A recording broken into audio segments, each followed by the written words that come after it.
Welcome back to Black Bear Forge as we continue our countdown to Christmas with a simple project every day from now until Christmas. Today I thought we would make a wreath hanger, and this is something you hang your Christmas wreath on the front door with. It hangs over the top of the door. Wish I had one to show you right here, but we haven't made it yet. The wreath hanger was suggested by Remy Bedard, and I hope I'm pronouncing your name right, sorry if I'm not. And probably a few other people have suggested it as well, but like I mentioned the other day, I haven't been through all of the comments on the video where I asked for suggestions yet. So I haven't really looked at all the duplicates and how many people suggested what. But as we progress with this series, I also want to point out that there are other blacksmiths doing similar things this holiday season or have done similar things past years. There's a lot of similar videos out there on YouTube. And I am certainly not trying to copy anybody else's video or anybody else's style. I'm hoping that we present unique things. But just the other day, I watched Roy over at Christ-Centered Ironworks make a wreath hook. And luckily, his is not the same as the idea that I have in mind.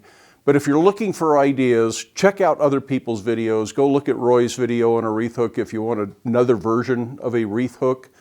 But I also thought I'd take this opportunity to point out that Roy and Jessica over there at Christ-Centered Ironworks have a little bit more ambition than I have, and they've actually made an ebook that you can get from them that has all their Christmas projects with drawings and instructions in it. So if you're looking for that kind of a thing, head on over there and take a look. Now this is another one of those projects that is quite simple. You can use materials on hand. All you have to do is kind of have the concept in mind and know where you want to go with it, and then you can adapt to the materials you have. I found this piece laying by my cutoff saw. It is an 11-inch long piece of 1/4 inch by 3/4 inch stock, just mild steel. And this is what we'll make our wreath hook out of. I don't know what it's going to look like yet because we haven't made it. There are two key things to think about as we make our wreath hook. The first is that people generally don't want to put nails or screws in their front doors to hang their wreath on. They're looking for something that is just temporary, and when the wreath comes down at the end of the holiday season, so does the hook. So these typically hook over the top of the front door, which means they have to go through that little reveal between the front door and the door frame. Frequently that's only about 1/8 of an inch, sometimes it might be a little bit smaller, so we have to thin this 1/4 inch material out. I'm going to go for about 1/16 of an inch to make sure that it'll go through the door. I'm going to make it a lot wider so it hangs nice and comfortably on the top of the door. But that's the first key thing, is no matter what you're doing, you got to make sure it fits, and it also has to fit the width of the door. Most exterior doors are probably about 1.75 inches, but if you know whose door this is going on, measure the door first so you know how wide to make it. Better to be too big than too small. The other thing you have to think about is, how is the wreath going to hang on this? Are you going to have a big hook where the wreath just hangs in there by itself, or is your wreath going to have some sort of a picture wire or baling wire loop that you can hang on a much smaller hook? This one I think I'm going to go ahead and make big enough to hang the wreath in, although frequently wreaths have a wire frame, or they've got wire in them, or they've got something so you can hang it on just a nail. And you don't need a great big hook that's 2 or 3 inches wide if all you've got to do is hang it by the wire.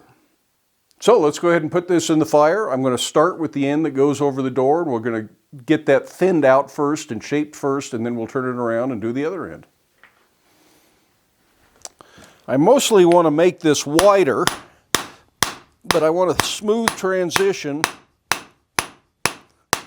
from where it starts to come back to the original parent stock. I don't want to step there. So no half-face blows on this one. And you want to kind of start in the middle and work your way both ways. I haven't actually gotten clear out to the edges yet. And I'm going to want to come down quite a ways. If we assume our door is 1 3/4 thick, we need some to hang over the inside. So maybe another 3/4 of an inch, that's 2.5, and maybe a little on the outside. So we're going to want at least 3 inches here. And we're not quite there yet. And of course, a little bit bigger is better than too small, as I said.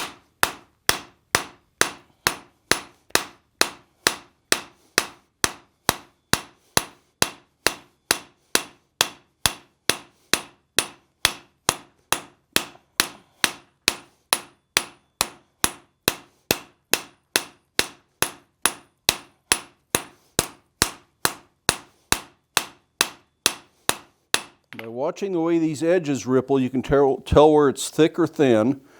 It's still at least an 1/8 inch thick. I want it considerably thinner than that. So we'll just keep spreading.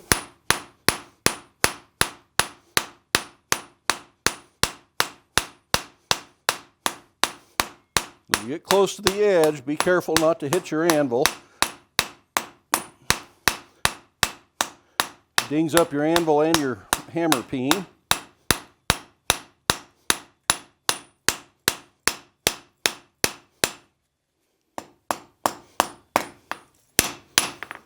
That's getting much closer.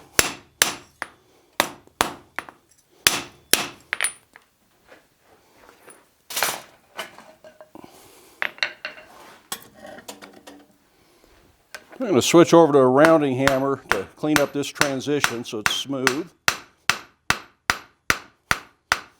It's also great for the final thinning on this.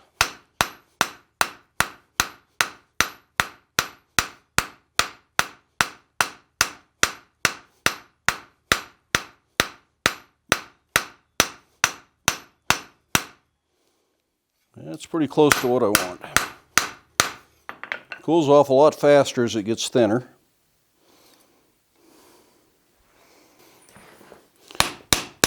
Just one last heat to kind of smooth it up.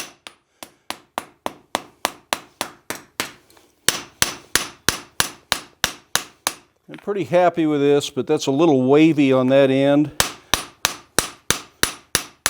So I think I'm going to go to the vise and I'm going to file that. But I think I'll do that off camera so I don't have to move the camera. Just clean this up so there's no sharp edges.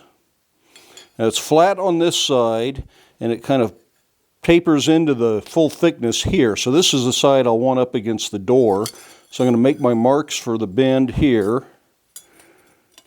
And I'm going to go 3/4 of an inch overlap here. And 1 3/4 in here, plus just a little bit to be safe, go 1 7/8. And I think we can bend this cold. So let's go to the vise and we'll bend that. I'm going to put the first line right at the vise jaw. 1/16 inch material should bend quite easily.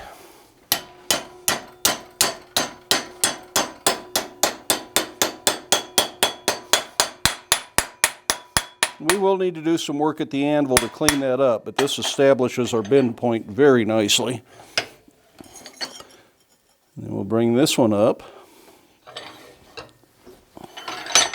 and bend it.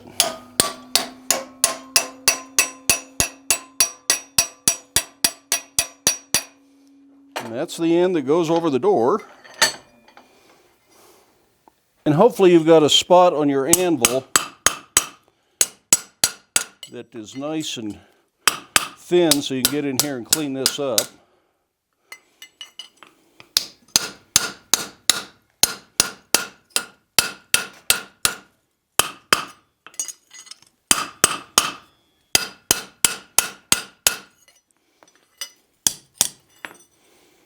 I think that looks pretty good.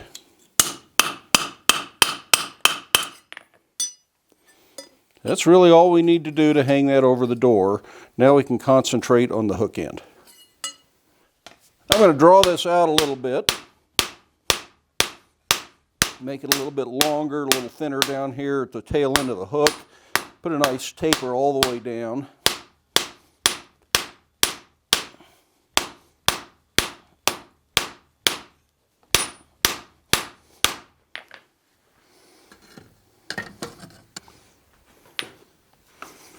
So go a little bit faster if we do it over the horn.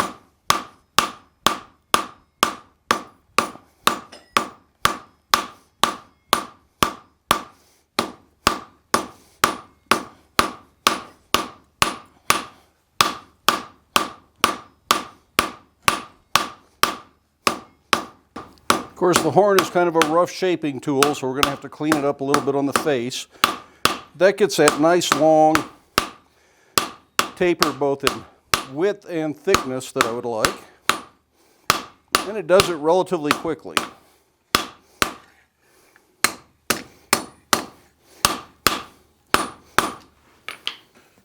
We'll clean up the edges at the face of the anvil. And again, this is just whatever you want it to look like.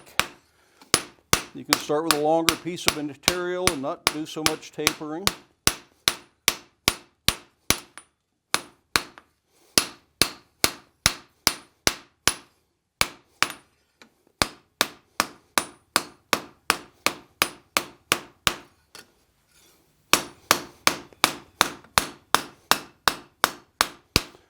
I'm just chamfering the corners to make it nice and clean and no sharp edges.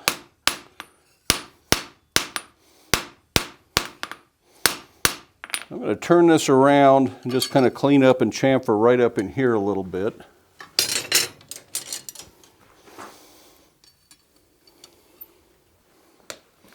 I'm not really doing any tapering up here. I'm happy with the taper. I just want to clean that up and chamfer the edges. Then check it, make sure everything's still straight and square.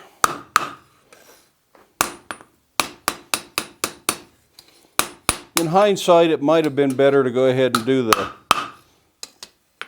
this end first and then do this hook, but I'm not sure it matters too much.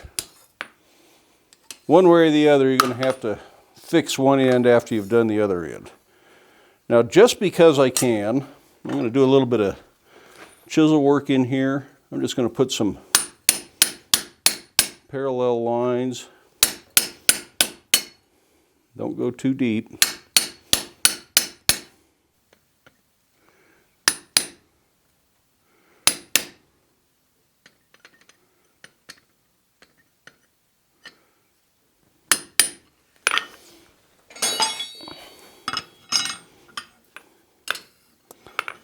It wouldn't hurt to hold that down a little bit better. So I got two lines up there.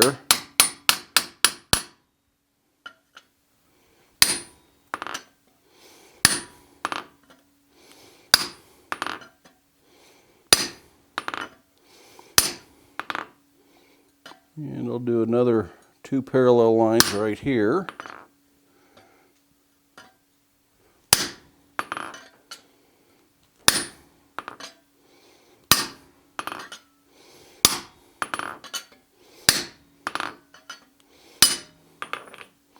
That just adds a little bit of visual interest to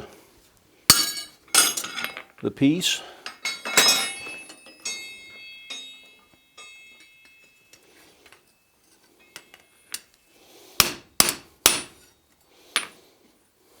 So I consider this end done.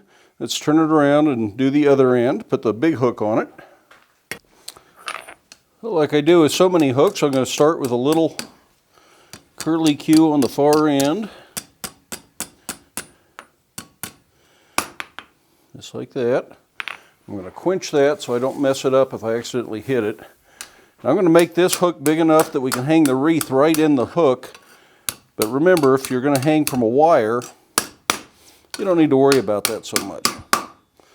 We should be able to do all this at the anvil. You can certainly use bending forks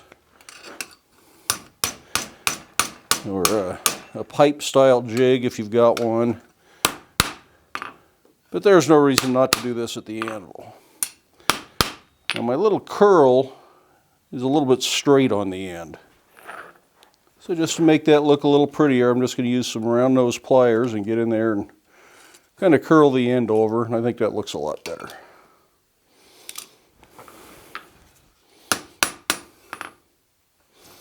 Make sure it's as straight as you can get it. You want it fairly straight across the back, but I think some of that I'm going to straighten cold. Just so I can hold it in my hand.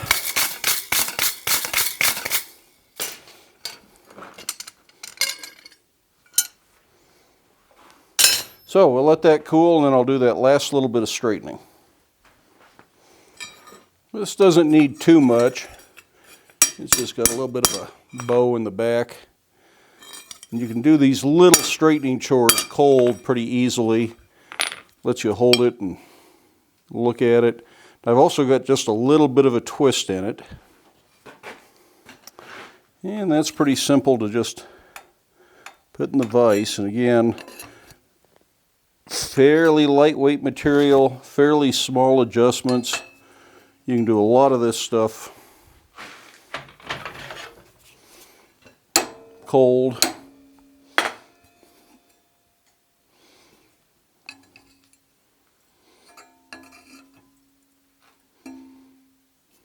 That should do it.